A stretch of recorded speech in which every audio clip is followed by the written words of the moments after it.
Arena Breakout Infinite, Northridge C115 Key. In this video, I'll show you where the door is, the loot behind it, and of course, whether this key is worth it or not. The easiest way to find what you're looking for, whether it's this key or anything else in Arena Breakout Infinite, head across to my map linked down below. Simply just type in what you're looking for, C115 in my case, bam, here's the key, takes us straight to it. You can see the exact location with X-ray in the buildings to see exactly how to get around, different floors, things like that. What we're going to do is head straight across to this area in Building C and make our way inside. So marking Building C on our map, it's this absolutely massive building right over here, hotel.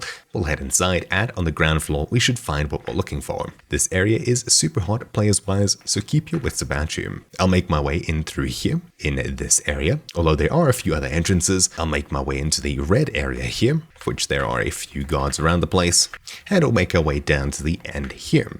At the very end of this passageway, you'll find C115 here, unlocking this door, and behind it we have the loot. So, inside of this main bedroom area over here, nothing by the bed, but over here we've got a military computer by this knocked over dresser, and inside of it, for me, nothing of value.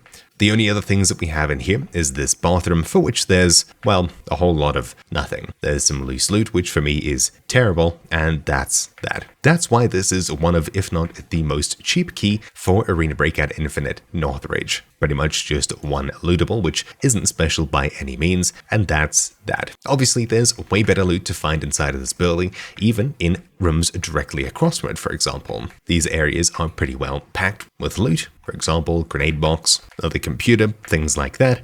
Yeah, anyways, let me know what you found in this room down below. I guess the best thing you can get is a graphics card. It is a cheap key. Is it still worth putting it in your keychain? Well, probably not. Anyways, thank you all for watching. Mine has been Troubleshoot. You'll find many useful links down below. I'll see you all next time. Ciao.